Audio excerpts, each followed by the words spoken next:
Alright, looks like good there. Cool. Oh, crap, I completely forgot to reset my camera.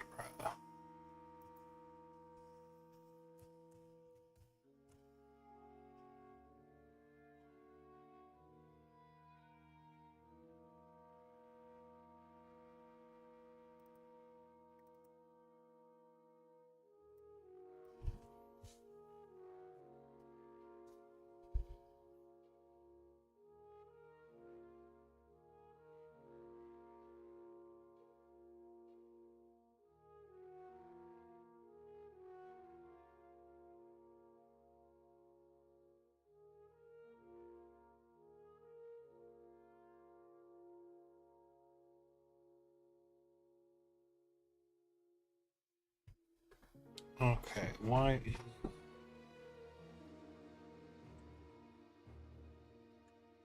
There we go. Alright, look. There. Alright, and...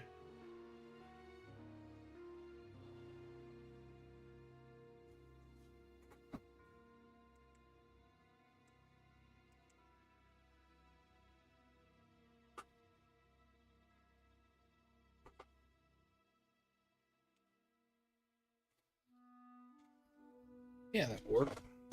Alright, sorry about that. Just taking a look at the viewfinder there. Alright, and...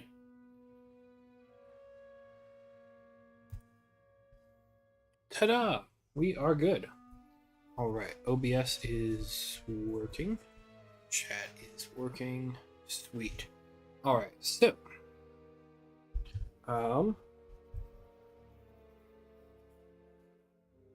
where last we left off, we did a large bit of updates to a lot of the first couple core classes of the game, that being the Anointed and the Berserker. Mostly just to preserve things like flavor or, the style of their abilities, and, make sure that the core class fantasy archetype would scale with play, be balanced with play, and just overall fit with the general theme and vibe of the class as it is intended.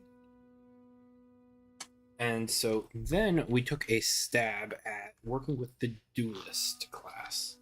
Now, the Duelist class, as it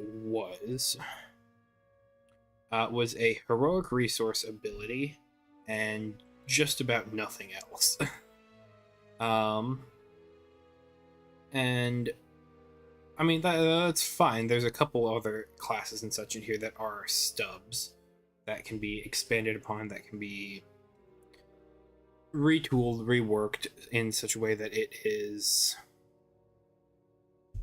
that it becomes functional, playable, and something that people actually would be interested in interacting with in a TTRPG or in a TTRPG setting.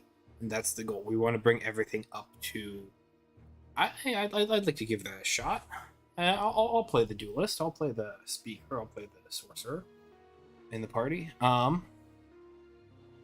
so that was what the last stream was primarily.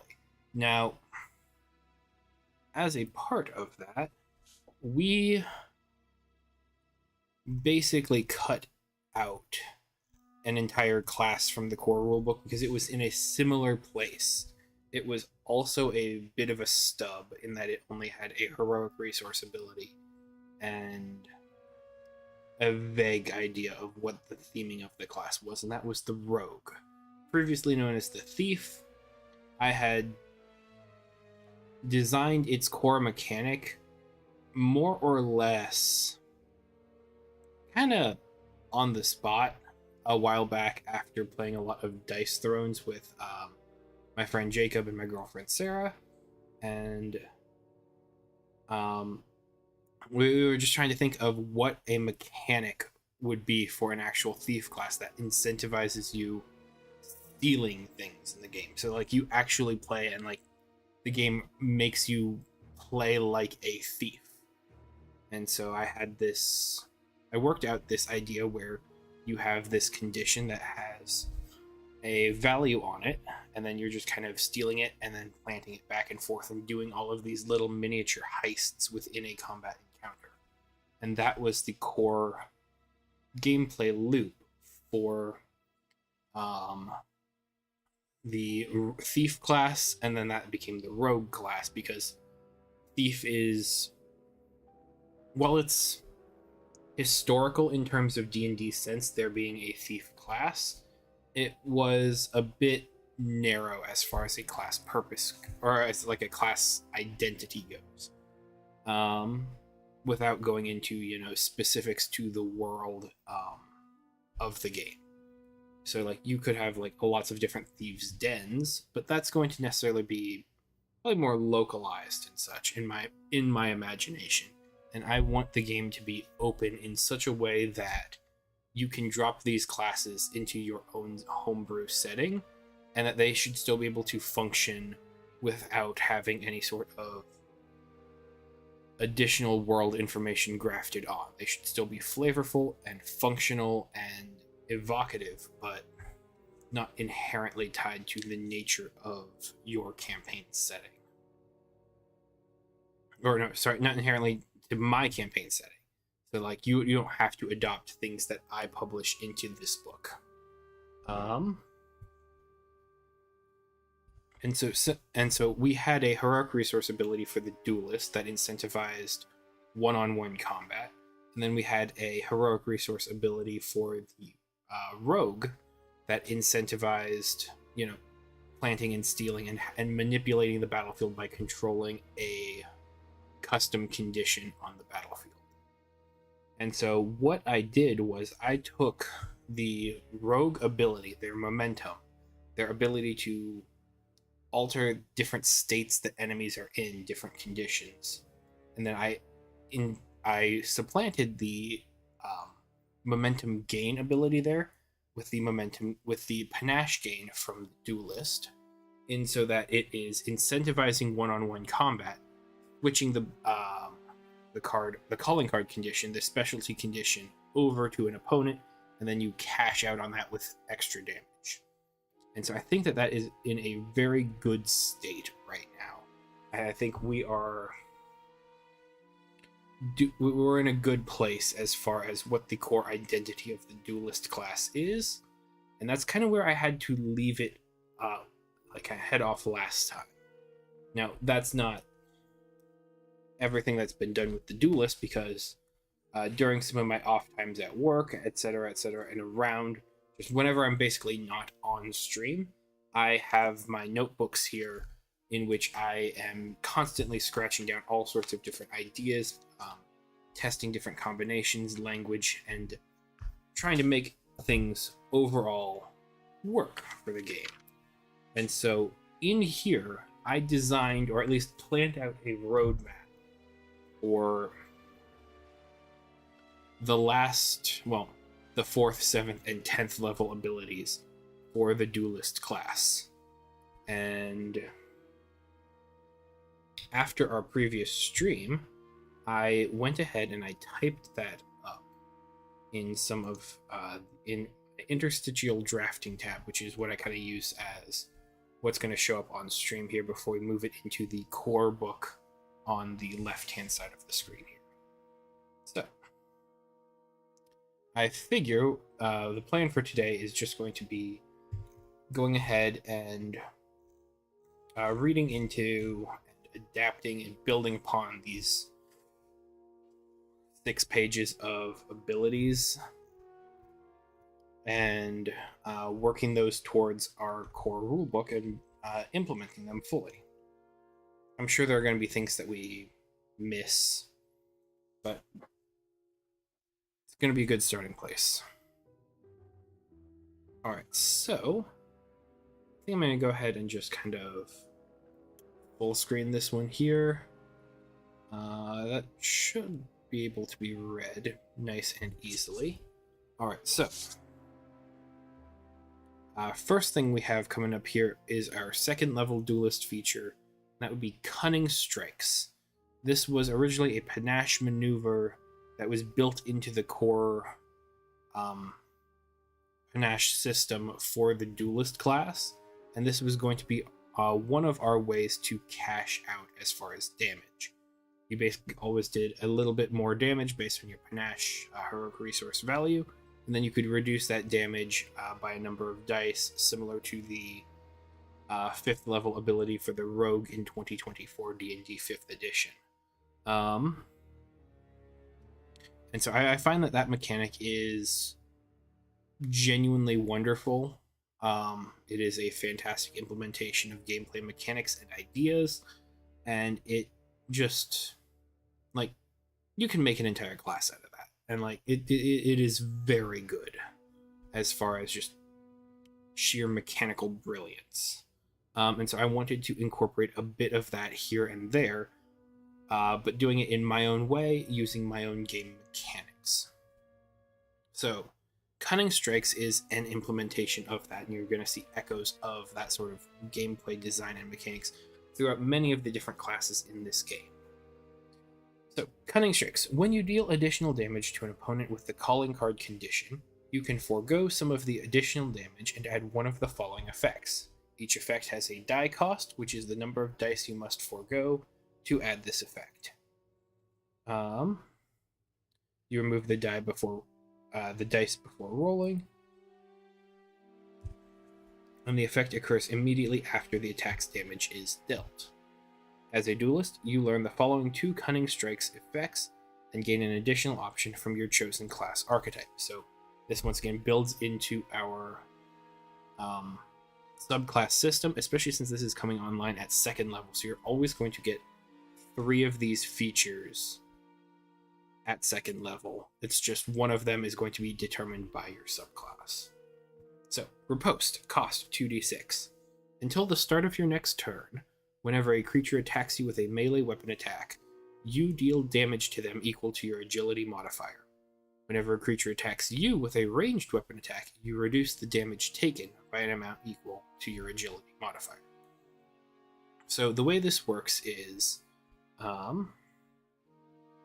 since this is the drafting tab, I actually don't have your core resource here, so I have to actually jump back over here. So, on your turn, you attack your opponent.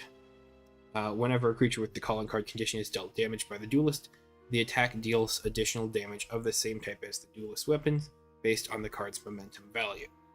So long as you have a calling card that has a momentum value of at least 2, you can attack and use Riposte. You attack, your attack would then deal an additional 2d6 damage. It instead deals no additional damage, and then until the start of your next turn, whenever a melee weapon attack is coming at you, you just instantly deal a bit of thorns damage, a bit of chip damage to them as a counterattack, as a brief little thing. Similarly, if you are going to be targeted by a ranged weapon attack, you kind of can cut with your sword, move kind of into the way or out of the way of different attacks, and then you just reduce the damage passively a little bit there by a flat amount. Similarly, Evade cost 1d6, so you can do this with a momentum value of 1 on a calling card on an opponent. Until the start of your next turn, you can take the Disengage, Dodge, or Hide action as a minor action.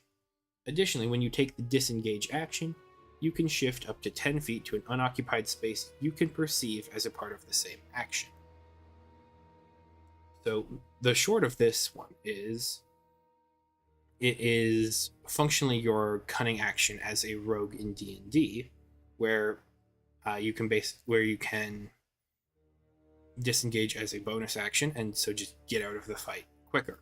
It leads its way to this sort of harasser style gameplay where you start in a kind of mid-range, run forward into your opponent, attack, and then immediately bonus action disengage and move out of the way. So as far as my game goes, you take the move action at the start of your turn, move into melee range here, attack, and then since you have minor action that's already been move, major action that has been attack, you can then minor action disengage, and then you shift 10 feet, and so you automatically avoid opportunity attacks that way. So it's just a good way to get in and out of a combat situation on the quicker side. And so then these here are going to be all for our class archetypes here. So I'll go ahead and just kind of do a brief overview of these. So Mark of Black Ash. This is our kind of smoke bombs and gunpowder themed subclass. As a duelist with the Mark of the Black Ash, you learn the following Cunning Strikes effect. You can perform the maneuver as part of an attack against an opponent with the calling card condition. Open, cost 1d6 to 2d6. As a part of the attack, you expend 1d6 of your additional momentum damage to take the tag team action and create an opening for one of your allies to act. When you spend 2d6 of your additional damage pool to create an opening, the tag team action does not become unavailable to you until you complete a short rest. Sorry, I couldn't speak there for a second. So the tag team action is kind of our generic baseline action that allows for in-combat teamwork. The short of it is you take the tag team action as a minor action on your turn, or if you're doing this opening here, it is a part of the major action in which you attack your opponent. And then until the start of your next turn, an ally who starts their turn or ends their turn next to you can take the tag team action as well, and then they convert one of their minor actions into a major action. So they can take 2 major actions on their turn. So for a party that has 2 different duelists in it, you can basically start chipping away because of calling card on the opponent. So you're dealing higher and higher damage numbers because of that. But honestly, it's really good for just any sort of situation in that you can give someone else their major action again. Maybe that's going to be casting 2 spells on their turn. It is a limited resource in that it can really only be done once per short rest, but this allows you to do it multiple times and work as this sort of prompting teamwork sort of aspect.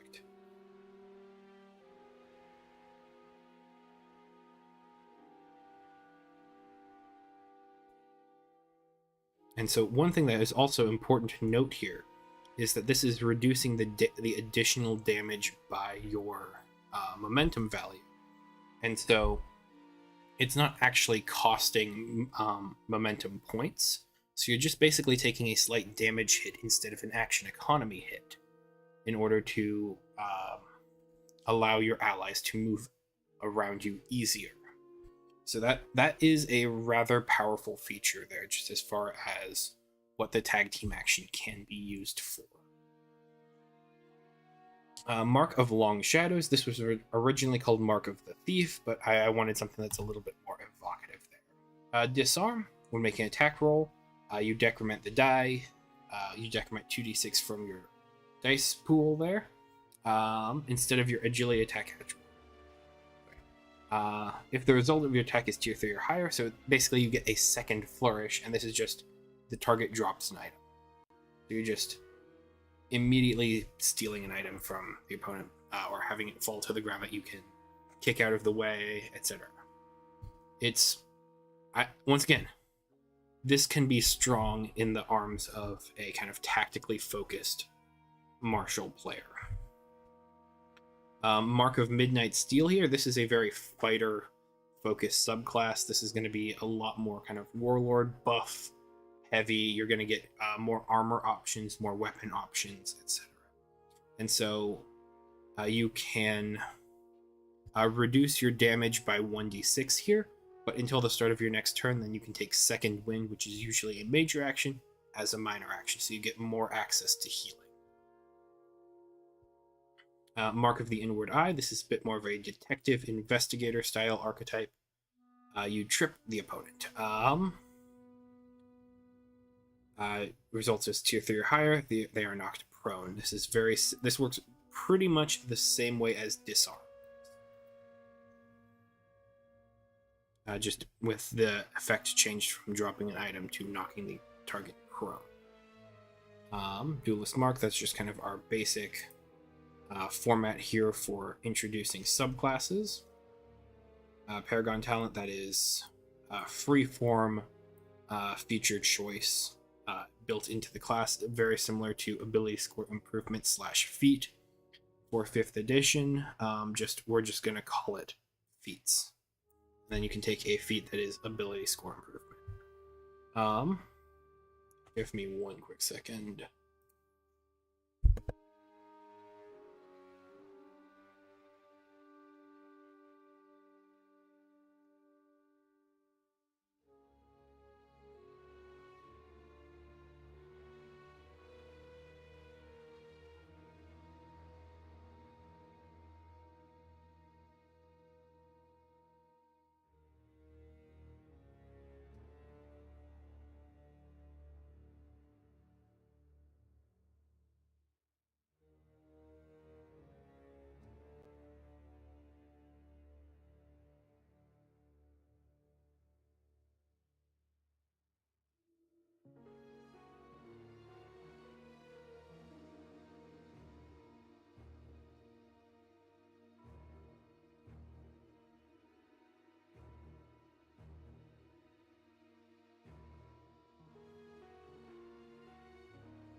All right, sorry, I'm back now. There we go. Got the mic on there.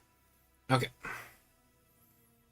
So the next feature we want to focus on and work and kind of talk about here is the Duelist's version of Counterspell. Counterspell is, of course, completely limited to the wizard class in this RPG. And so I wanted there to be a martial component to it. And I wondered where that would live. Probably not the Berserker, that being our barbarian sort of class, where it's all about dealing large damage, tanking large damage, and, breaking your opponents in that way. It could be something about the Pugilist in that that class is all about quick maneuvers to chip down your opponent with small amounts of damage. And yeah, so it could work there. It's probably not going to necessarily be the Ranger, since that has a bit of a magical inclination to it with its natural connections. And the Warlord is all about tactics, command, and granting other actions to your allies. And so it kind of landed to the Duelist here, and it makes sense. The Duelist is a very reaction-focused class, especially as far as what we're going to be seeing later in this stream. So, counterattack. This functionally serves as a sort of alternate defend reaction. The defend reaction being something that you can take as a reaction on your turn instead of an opportunity attack to greatly reduce the effectiveness of an incoming attack. So let's say you're going to get hit by a melee attack from a T-Rex or something like that. You can choose to defend. You expend what's known as armor point, and then you reduce the incoming damage by an amount associated with a target. So the attack would say has an attack attribute of might. That means the attacker is going to be rolling might. Then it has a defense of If it's like a T-Rex, if it's going to be their bite, it's probably going to be Fortitude. And so that is going to be an attack that targets your Fortitude. And so if you defend against it, you use your Fortitude defense and reduce all incoming damage by that amount for that instance of damage. Your Fortitude amount is, I believe it is 10 plus your choice or the highest between your strength and constitution ability scores. So that's going to be basically a sponge of about 20-25 damage points, roughly. Perhaps a little bit more here or there, up to 30. And so defend is pretty good at soaking up your hit point loss there. And so I wanted counterattack to be something similar to that, especially since it's going to be queuing off of the same resource here, that being your armor points.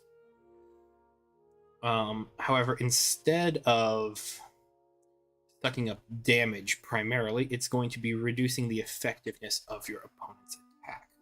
So let's go ahead with the example of kind of a T-Rex attack. It takes a bite at you. The bite could do anywhere from tier 1 to 4 damage, depending on the result of the attack roll. And so you attempt to counterattack. So you roll your dice here, and then you get your result on the counterattack table. No matter what, it's always going to reduce the effectiveness of the attack by 1 tier, so that's going to be 1 step of damage dice there. So assuming it's a standard melee weapon attack for a T-Rex there, it wouldn't be necessarily, but like, let's just assume at flat value that's going to be a distribution of 1, 2, 2, 3 W. So even at your lowest possible result for a counterattack, you are reducing the potential of a tier 4 3W T-Rex bite attack to a 2W T-Rex bite attack. Then you also get to do an additional bit of damage as a part of the tier 1 result for your counterattack. So you immediately reduce the damage incoming by 1W, and you deal 1W plus your might or agility damage to the triggering creature, and do a slight flourish. So that could go up to 2W based on your weapon's properties. Or if you do something like the wound flourish. So this gets... The whole thing of flourishes is to give critical effects.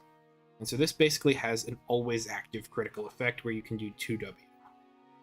Up to 3W.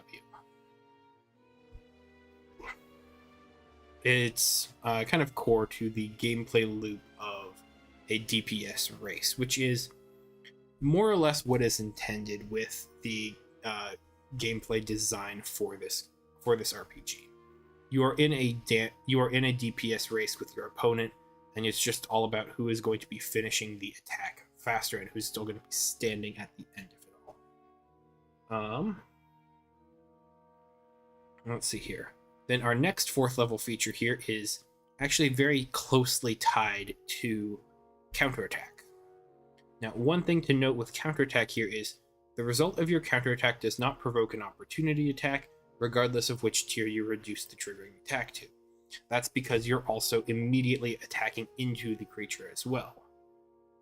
So let's say you reduce the attack to tier 1 or completely negate it outright. You are still dealing damage to it. You are immediately taking advantage of the opportunity attack, so it's not going to proc twice and allow you to double dip on that damage. However, you would note here that if this is also meant to include the opportunity attack as a part of your dice roll, that being the second clause here as part of counterattack, normal counterattack is 1/1/1 F to F. That would be 1 plus might damage, 1 plus might damage, 1 plus might damage, and you perform a flourish, and 2 plus might damage, and you perform a flourish. Counterattack here is 1W plus might or agility damage, and you perform a flourish. And so it's 1F, 1F, 1F, 2F. So what Resolute Opportunity Attacks does is it opens up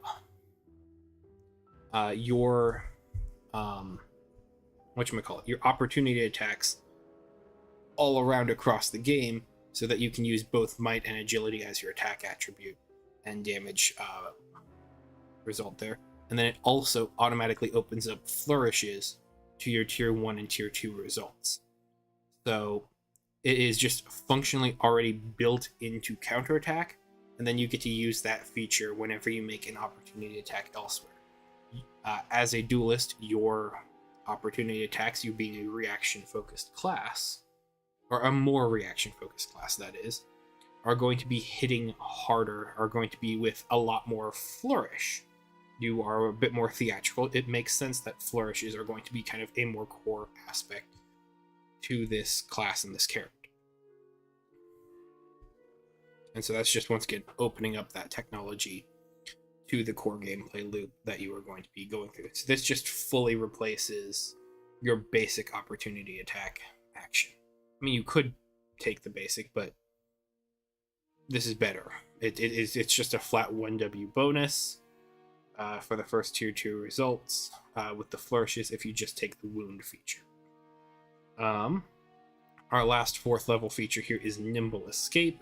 Once again, since our big thing here is counterattack, these ones here are rather minor.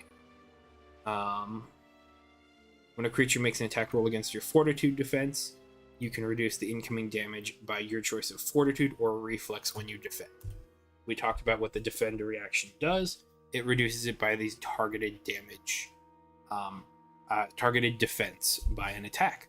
If you're targeted by Fortitude, now you can be targeted. Now, no matter what targets your Fortitude, it also targets your Reflex, and you get to just choose which one you use.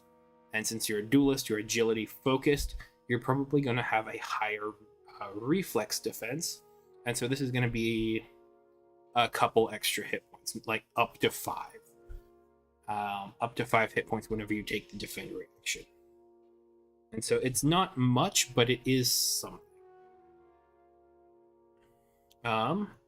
As far as our 7th level features here, Master of the Craft. This is an outside of combat ability here that just creates a skill floor when you're performing ability challenges. So whenever you make an ability challenge that uses a skill or tool you are proficient with, you can treat any result of tier 1 or 2 as a tier 3 result. So it turns a 4-stage problem into a 2-stage problem.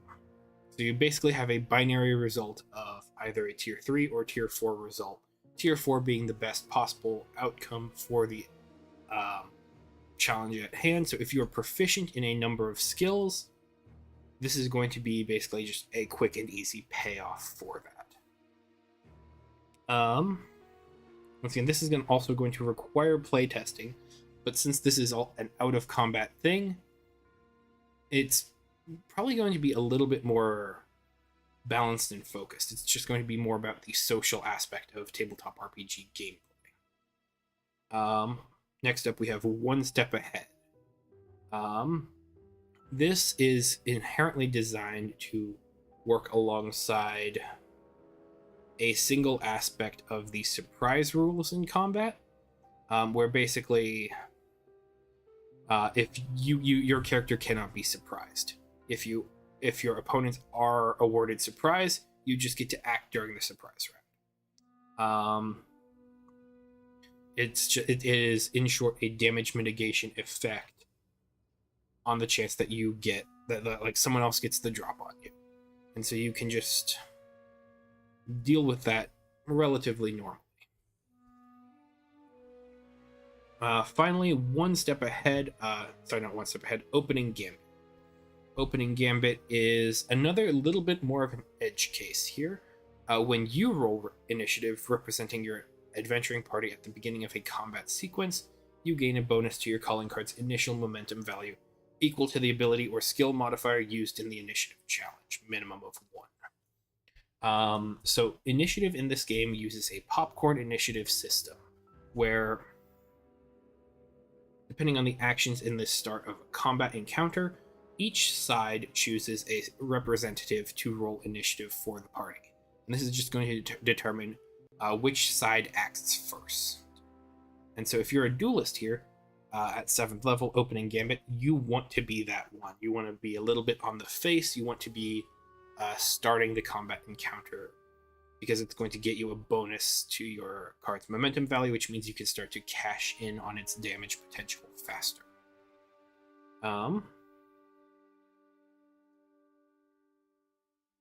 But the way that Popcorn Initiative works is, let's say you are a duelist, you are sneaking around an enemy's camp and they spot you. Uh-oh, not good. But you are being the representative of the party. You are a little bit ahead of everybody in the initiative count, or would be ahead of them if they're like staying back, kind of hiding, letting you scout around. So you roll, your opponent rolls. Whichever one of you rolls higher is going to be acting first. Then the two representatives act, and then everyone else around them starts going in a turn-based manner. So let's say I'm playing a duelist and I'm attacking a camp full of gnolls. I'm the duelist, I'm sneaking around, I roll initiative because someone might have seen me, and we're rolling, like, I don't know, perception off. I roll a higher perception than the gnoll. That means I'm going to be saying, oh, hey, I see them, gotta run in and attack them, but that's going to immediately show myself to others. It's going to trigger the combat sequence.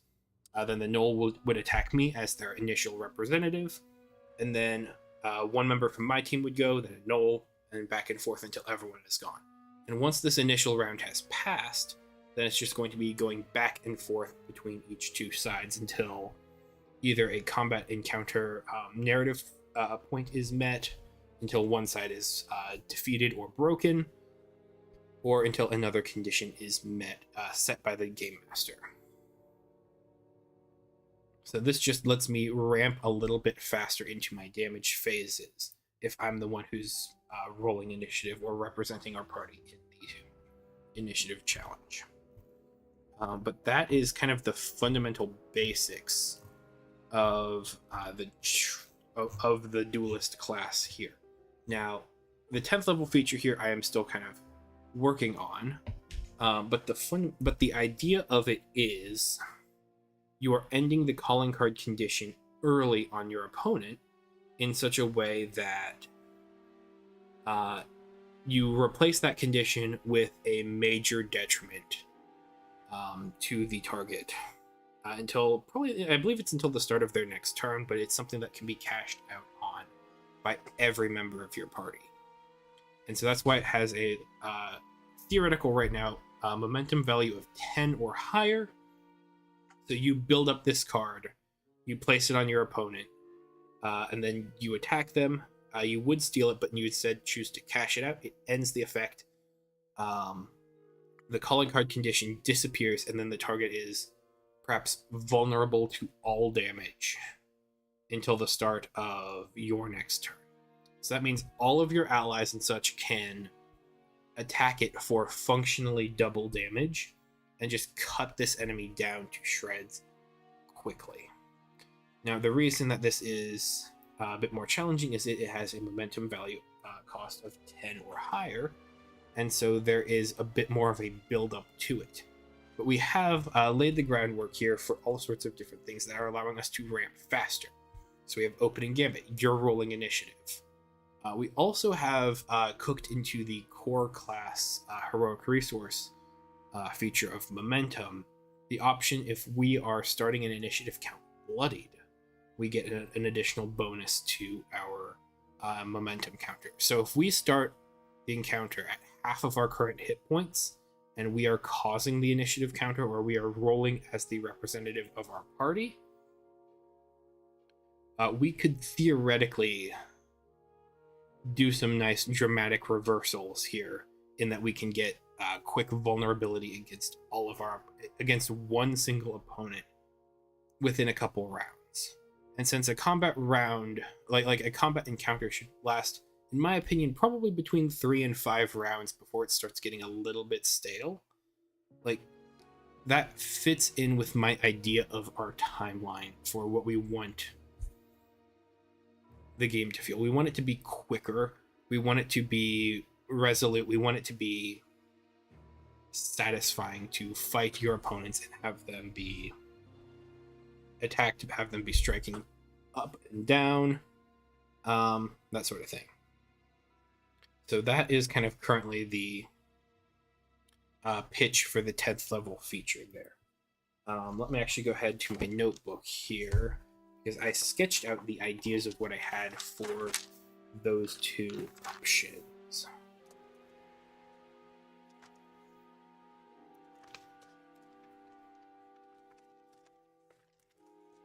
Yeah, let's do it here. All right.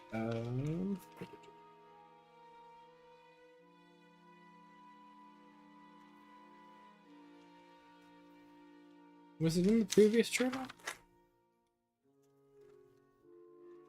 It might have been.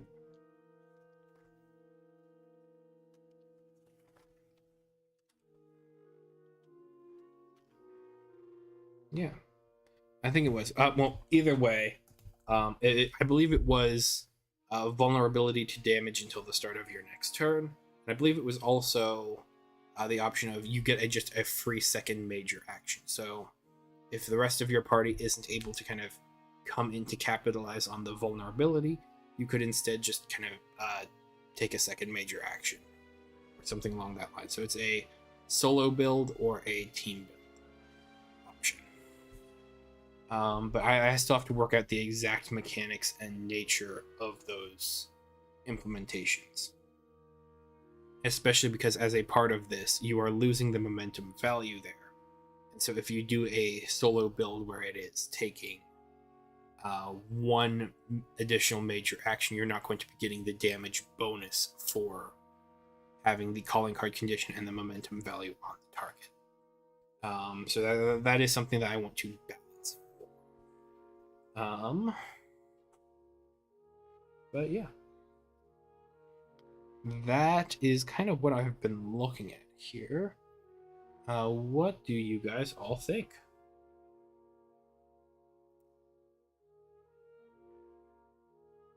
Okay.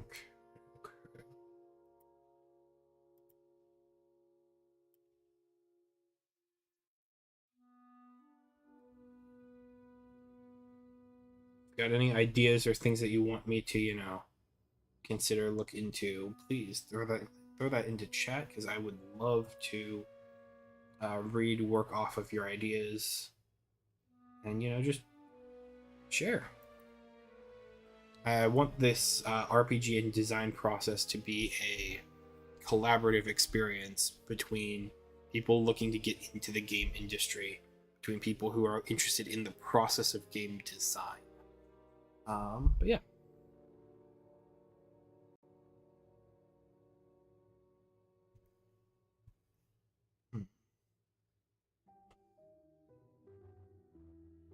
Um,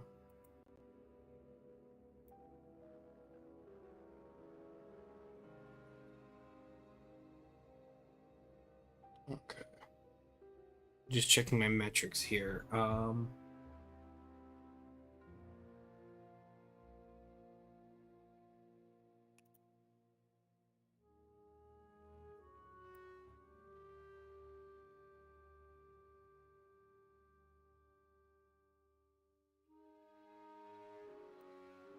Okay, well,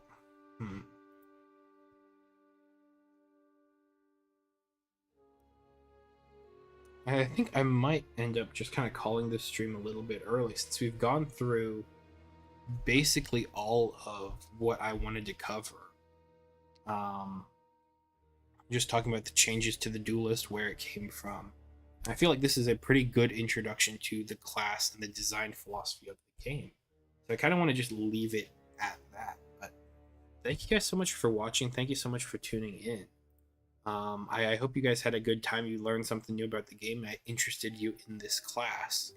I would like to begin working on taking some of these classes, and once I have the core rulebook done, it would be nice to perhaps do a master of it and then port that into something like 5th edition, since that's so broadly popular, or something a little bit more niche like Draw Steel or Pathfinder, or maybe even Daggerheart, depending on the different game mechanics that I can work with there and have things scale and queue off of. Of course, that's not a promise of any of that, but it is something that I like. I want this.